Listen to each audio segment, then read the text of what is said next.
Good morning દોસ્તો, કેમ છો? મજામાં? આજે આપણે દરો આઠમથી તો ફરવા નીકળી ગયા. ઘરેથી ડાલુ લઈને ફરવા નીકળી ગયા. રસ્તામાં તમે જોઈ શકતા હશો કેમ્પ બનાવ્યા છે. અંબાજીની પદયાત્રા ચાલુ થઈ ગઈ છે, તો રસ્તામાં કેમ્પનો નજારો તમે જો. બહુ કેમ્પ બનાવ્યા છે. આમ થોડા નજીકમાં એટલા બધા કેમ્પ છે કે વસ્તી એમ થશે કે ખાવું ક્યાં, વસ્તીને એમ થઈ જશે. તમે જોઈ શકો રસ્તામાં ડીજે આવ્યું હતું, તો ડીજેનો જો ગરબો લઈને જતા હતા. ત્યારબાદ અમે ત્યાં પહોંચી ગયા, પણ ટ્રાફિક ફૂલ હતું, તો બસ ગાડી રસ્તામાં મેકીને ચાલતા નીકળી ગયા. બધી વસ્તી ચાલતી જ જતી. રસ્તામાં જો આ એક મંદિરે પહોંચવા થયા. દૂધેલી માતાનું મંદિર કહેવાય છે.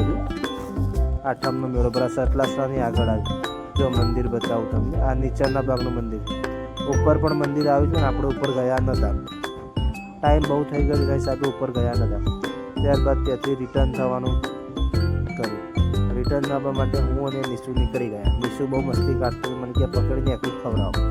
તેને એકૂટ ખવડાવ્યા પછી ગાડી આવી ગઈ, તો ગાડીમાં બેસી ગયો.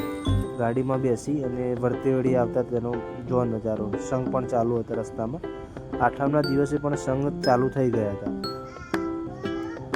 જો ત્યારબાદ રસ્તામાં પછી નાસ્તો કરી લીધો. નાસ્તો કરીને આપણને ચડતું માથું ચડે એના માટે જોઈએ ચાય. ચા તો પીવી જ પડે ને, ચા વગર ના ચાલે. ત્યારબાદ ચા પીધા પછી ઘરે